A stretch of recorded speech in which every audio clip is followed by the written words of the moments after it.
अस्सलाम वालेकुम फ्रेंड्स, आप देख रहे हैं हमारा YouTube channel Almakka tech and business hub. आज की इस वीडियो में हम आपसे शेयर करते हैं रोज़ाना की बुनियाद पे कारोबारी मार्केट से में मौसूल होती हुई अहम तरीन खबरें, दुनिया की रोज़ बरोज़ बदलती हुई इकोनॉमी और उस पर हमारा तजिया। तो दोस्तों, आज है 11 अक्टूबर का दिन और कल मिडनाइट में क्रिप्टो मार्केट ने यहाँ पर एक रिकॉर्ड क्रैश हमारे सामने ला करके खड़ा कर दिया और ये एक तारीख रकम हो चुकी है। और दुनिया हमेशा अब तक फिलहाल 11 अक्टूबर को एक तारीखी दिन के नाम से याद करेगी। क्रिप्टो सेंटीमेंट्स यहाँ पर दोस्तों फ्लिप हुए, किस वजह से, आहर कैसी न्यूज़ थी जो ऐसा हुआ, इसके ऊपर हम एक गहरी रोशनी डालेंगे और फिर इसके बाद मार्केट का रुख अख्तियार करेंगे। क्योंकि इस क्रैश के फ़ौरन बाद दोस्तों हम चले गए हैं सैटरडे और संडे की तरफ, और नॉर्मली सैटरडे का जो वॉल्यूम रहता है वो आप बहुत अच्छे से जानते हैं कि ये ऑलरेडी ही लो रहता है। और इसी के साथ साथ क्योंकि कल फ्राइडे क्लोजिंग थी, तो ये क्लोजिंग दोस्तों हमें क्लोज होने से पहले पहले BTC को 102 का बड़ा लो यहाँ पर प्रोवाइड कर चुकी है। ये सूरत हाल कंट्रोल होगी या नहीं होगी, मजीद क्या सूरत हाल रहेगी, इस पे दोस्तों तजिया आपके साथ शेयर किया जाएगा। लेकिन आपसे रिक्वेस्ट है वीडियो को लाइक कर दीजिएगा ताकि ये वीडियो दूसरे दोस्तों तक अपनी रीच इख्तियार कर सके।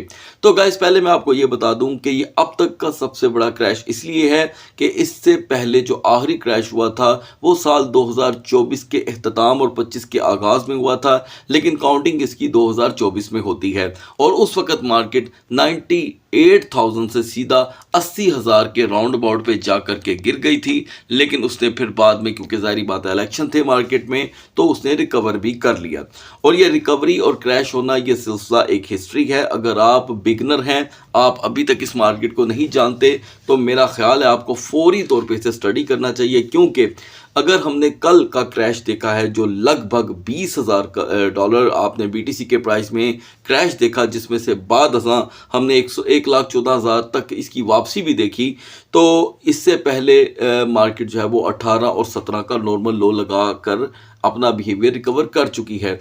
तो एक बात ज़हन में रखिएगा कि यहाँ पर जो मार्केट को समझने वाले लोग हैं, उन्होंने कल के क्रैश को एक सेल समझा। उन्हें ऐसे लगा कि ये एक सेल है आल्ट कॉइन की, इनको डिप में बाय कर लिया जाए ताकि जो कि है एक रिकवरी का लेवल उनके सामने आएगा। इसमें कोई शक नहीं है कि जब ऐसा हो रहा था तो कल बहुत सी एक्सचेंजेस यहाँ पर ग्लिच भी कर गई। तो गाइस, कमेंट सेक्शन में ज़रूर लिखिएगा कि आपने क्या कल के इस डाउनफॉल का फ़ायदा लिया स्पॉट में रहते हुए कि नहीं। और अगर आप कोई भी एक्सचेंज यूज़ करते हैं तो उसके ग्लिच के बारे में कोई आपके साथ यहाँ पर वाक़या हुआ हो तो कमेंट सेक्शन में ज़रूर लिखिएगा ताकि दूसरे दोस्तों तक भी यह नॉलेज पहुँच सके। तो गाइस, हुआ क्या, ये क्यों अचानक हमने मार्केट के अंदर क्रैश देखा? तो दोस्तों उसकी वजह यह है कि सबसे पहले चाइना के जो प्रेसिडेंट हैं उन्होंने यहाँ पर 100% अचानक टैरिफ लगाने की बात कर दी, और बात नहीं की, इम्प्लीमेंट करने की बात कर दी। उन्होंने टाइम ही नहीं दिया। यहाँ तक उन्होंने कह दिया कि जी रोड के थ्रू कोई भी ऐसी कोई प्रोडक्ट अमेरिका की ट्रक के थ्रू आएगी तो हम उसके ऊपर 100% टैरिफ लगाएंगे। ये बात सुनने की देर थी। उसके तकरीबन 15 से 20 मिनट बाद ट्रंप की एक स्टेटमेंट आती है। वो कहते हैं जी कि अब मैं भी यहाँ पर चाइना पे 100% टैरिफ लगा दूंगा। चले, उन्होंने लगा दिया, ये लगा देंगे। इन बातों के ऊपर दोस्तों आपने देखा कि एक बहुत बड़ा क्रैश मार्केट में आया और ये अभी भी मार्केट को किसी हद तक संभलने नहीं दे रहा। Bitcoin plummets to the 102 on Binance as the Trump announces 100 tariff on China. Bitcoin plunge to the 102,000 in the Binance principal features. दोस्तों, कल कुल मिलाकर के 19 बिलियन की लिक्विडेशन को यहाँ पर डिक्लेयर किया जा रहा है। ये एक रिपोर्ट मैंने आपके सामने शेयर की है। ये 9% तक बिटकॉइन क्रैश कर गया, ठीक है, और हिस्टोरिकली 19 बिलियन की ये लिक्विडेशन थी, जिसमें ज़्यादातर वॉल्यूम ये जो था ये फ्यूचर ट्रेड के लिए था, यानी कि वो दोस्त जो यहाँ पर ओपन इंटरेस्ट की तरफ ज़्यादातर रागिब होते हैं। तो दोस्तों, आपने अक्सर देखा कि मैं हमेशा अपनी ऑडियंस को यहाँ पर स्पॉट की तरफ रागिब करता हूँ ऐसी सिचुएशन में जो हमने देखी। एनीवे, यहाँ पर दोस्तों अगर हम मार्केट की कैपिटलाइजेशन की बात करें तो ये सक्सेसफुली कल बढ़ रही थी, सेंटीमेंट्स भी बेहतर थे। लेकिन ये न्यूज़ जो मार्केट में आई, इसने पकड़ के मार्केट को बहुत ही ज़्यादा झिंझोड़ा और वो सेंटीमेंट्स जो पॉजिटिव की तरफ जा रहे थे वो इस वक्त ग्रीड की तरफ से निकलते हुए फियर की तरफ जा चुके हैं। और अभी ये फ़िलहाल जो मार्केट अपना कॉन्फिडेंस है वो पूरी तरह खो चुकी है। उसकी वजह ये न्यूज़ है दोस्तों। अब इनकी कोई आपस में सेटलमेंट होती है नहीं होती, ये बात चली जाएगी तकरीबन पीर वाले दिन तक। और अभी आप जानते हैं कि एक मसला तो सोल्व हुआ ही नहीं, जिसे हम मार्केट के एतबार से यहाँ पर शटडाउन से जोड़ रहे हैं कि जो अमेरिका में मसला चल रहा है तो वो भी यहाँ पे तकरीबन 2 हफ्ते कंप्लीट होने को हैं, वो बात भी पीर पे चली गई। और तीसरी चीज़, अब पीर वाले दिन दोस्तों सीएमई गैप नहीं आएगा, इसलिए कि जो सीएमई गैप है वो तब आता कि अगर मार्केट के अंदर इतनी बड़ी लिक्विडेशन ना हुई होती। तो अब 2 खबरों का इंतज़ार रहेगा, हो सकता है ये सैटरडे संडे भी हमें खबरों की तरफ लेकर के जाएं। अब बढ़ते हैं मार्केट की तरफ। गाइस, वो मार्केट जो मिडनाइट में 4.09 ट्रिलियन पे यहाँ पर स्टैंड कर रही थी, वो इस वक्त फिलहाल 3.78 तक का लो लगाकर यहाँ पर रिकवर हो रही है थोड़ी बहुत। और डोमिनेंस की अगर हम यहाँ पर बात करें तो ये सीधा 58% तक यानी कि 58% तक पहुँच चुका है। जिन टोकन ने यहाँ पे कोई इस चीज़ का असर नहीं लिया उसमें जी कैश मौजूद है दोस्तों। आप देख सकते हैं कि इस मार्केट के अंदर जी कैश जो है वो 240 से क्रैश करने की बजाय हमें 274 पे दिखाई दे रहा है। याद रखिएगा, इसके पीछे एक वजह होती है। जब एक अदर टोकन मार्केट में यूं स्टैंड कर जाता है, उसके पीछे ये होता है कि उनका कोई मार्केट में इवेंट चल रहा होता है, उसकी वजह से उसको एक सबकत हासिल रहती है। दूसरी तरफ दोस्तों, सुई टोकन यहाँ पर मुसलसल अपनी खोई हुई पोजीशन खोने में एक रिकवर करने में लगा हुआ है। दूसरी तरफ एस्टर ने ज़बरदस्त यहाँ पे बिहेवियर दिया है। इससे पहले कि हम अपना टाइम फजूल चीज़ों में वेस्ट करें, मैं आपको बता दूं कि दोस्तों मार्केट के फंडामेंटल्स कॉइन यानी कि डॉट, उसके बाद सुई, डोज और ईना, HNT, BGP, ये सभी टोकन कल बहुत ज़्यादा डिप करके आए। लेकिन no doubt BGP token is the only token जिसने 5.48 से डिप लिया 4.30 का और अब यहाँ पर रिकवर कर रहा है। जबकि डॉट जैसा फंडामेंटल कॉइन गाइज उसने 97 सेंट तक का लो लगाया। सुई टोकन ने यहाँ पे 3.28 से सीधा 57 सेंट का लो लगाया। ये एक अमेजिंग लो था। और गाइस, BTC के प्राइस में लगभग 20,000 की कमी हुई और उसके बाद रिकवरी का लेवल हमने देखा 1,14,711 तक BTC वापसी करने में कामयाब रहा। लेकिन अभी इथीरियम की भी सूरत हाल तकरीबन ऐसी ही है, 3434 का बड़ा लो और रिकवरी 39 की। इन दोनों को लास्ट में डिस्कस कर लेंगे। मैं आपको बताता चलूँ कि अभी मार्केट से दोस्तों ये क्रैश का जो फियर फैक्टर है वो ख़त्म नहीं हुआ। एक अजीब सा ये फैक्टर मार्केट में बढ़ा हुआ है, लिहाजा हम यहाँ पर फंडामेंटल्स को डिस्कस करेंगे। मैं आपको बताता चलूँ कि गाइस ये डिस्कस करने की ज़रूरत नहीं है कि किसने कितना बड़ा लो लगाया, ये बात पहले से ही तय है कि एक रिकॉर्ड लो लग चुका है।